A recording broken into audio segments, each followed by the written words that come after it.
Well, the body's got plumbing: the heart, the blood vessels, and the blood. And being that it has plumbing, we need to know a little bit about the physics that govern how all these work together. Here I've listed a few factors that we're going to need to know to be able to understand how this plumbing works. We're going to look at how fluids and pressure and flow interrelate with each other. This study is called hemodynamics, which is just really a fancy word describing how blood flows in the body. You'll find that you already know about some of this stuff. Some will be new, but also some you never will have thought about. All things have to start at the beginning, and so we'll start with pressure. Pressure is defined as force per unit area. Here you have a man standing on a scales. He weighs 140 pounds, two shoes having 70 square inches of surface area. You can see by the equation the pressure on that scale will be 2 pounds per square inch. Now let's say for whatever reason he may have, he stands on a scale with one shoe, perhaps thinking he can trick the scale. Well, he still weighs 140 pounds, but now he has half of the surface area, and so what that does, that increases the pressure by 2, going from 2 pounds per square inch to 4 pounds per square inch. Now he's run to the closet and he's gotten his big brother's shoes, which have twice the surface area, 140 square inches. And you can see he still weighs 140 pounds, but having twice the surface area, he's reduced the pressure to 1 pound per square inch. Well, what does this mean in practical terms? Here we have two syringes, with one having twice the bore size as the other. If we exert the same force on both syringes, we'll see that the small bore syringe squirts farther than the large bore syringe because it develops much more pressure. Well, let's now look at how pressure behaves in fluids. A fluid is a substance that cannot permanently withstand a shear force. We'll get into shear forces a little later down the lesson. In a fluid, pressure radiates equally in all directions. You can think about water in a balloon. However, when we look at pressure in solids, pressure is directed downwards, like these books falling down to the table.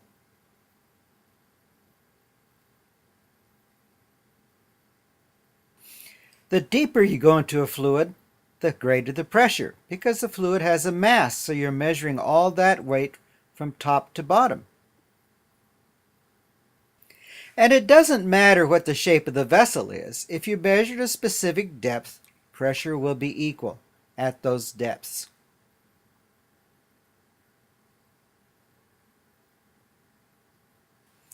When we measure pressure in the medical sciences, we measure pressure in height of a liquid, either mercury or water, not in force per unit area. This brings us now to flow. Flow is defined as volume per unit time. The dot on the Q there stands for time. And in physiology, we use either milliliters per minute or liters per minute. We have two kinds of flow in viscous fluids, laminar and turbulent. All biological fluids are viscous, both blood and air. Viscosity describes the stickiness of the fluid or its ability to shear. Newton said it was a lack of slipperiness. What do we mean by shear? Shearing is the sliding of one layer of a substance over another. If I hit these boards with this mallet, you see that they shear or slide, the top board sliding farther than the bottom boards. This is because of friction. Friction in hydraulic terms is viscosity. Because of viscosity, blood shears in the center of the stream much faster than the edges. This is called laminar flow or normal flow. Sometimes blood flow can become turbulent. How does this happen? The factors you see here determine whether blood is going to flow in a laminar fashion or a turbulent fashion. Laminar flow is the balance of inertial factors of velocity, diameter, and density to that of viscosity.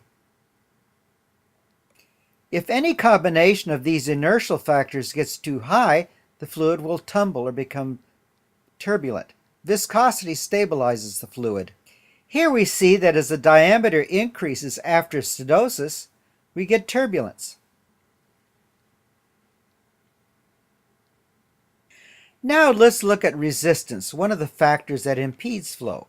Let's also look at the factors which determine this resistance as described by Poiseuille.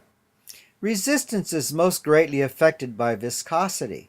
Viscosity is largely due to the number of red cells or the hematocrit in the blood.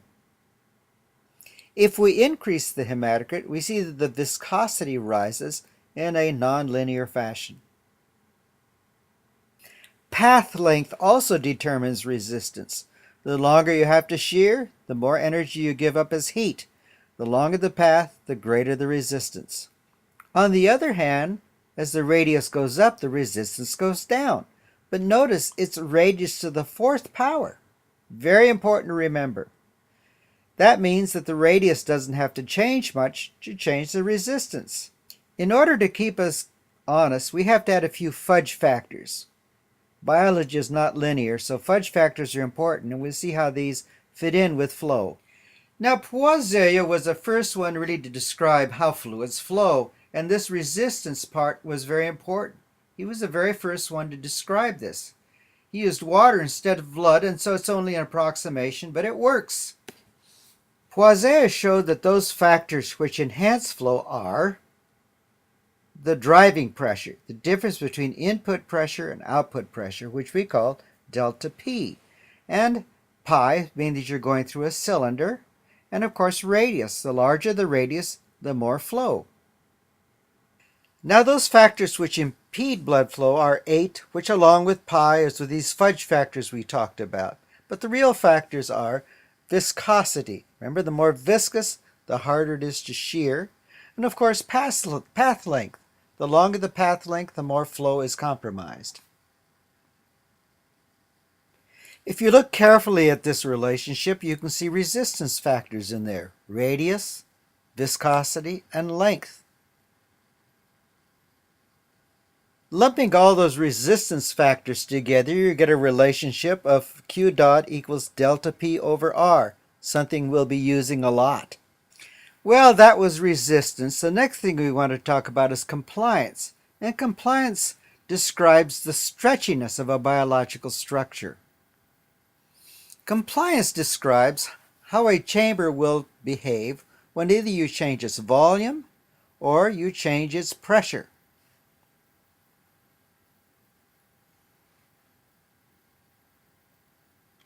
This relationship shows us that if you change the volume a lot without pressure changing, compliance will be high. On the other hand, if you change the pressure without changing the volume much, compliance will be very low. With this relationship in mind, we can see that arteries have a very low compliance, are very stiff. Veins, on the other hand, can contain large volumes with small pressure changes. This is going to be very important in later lectures. And now finally at last, let's look to see what Pierre Laplace told us about the relationship of pressure, radius, and wall tension.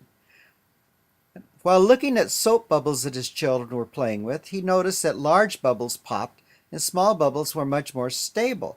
Therefore, he reasoned that the tension on the wall of that vessel was related to the pressure inside the vessel times the radius. This law explains why the aorta must have a thick wall and a capillary can have a pressure of 35 millimeters of mercury. The large radius of the aorta puts the wall under a great deal of tension, but the small radius of the capillary puts the wall under much, much less tension. To clarify this, let's look at this balloon. As we blow up the balloon, we see that part of it gets a large radius.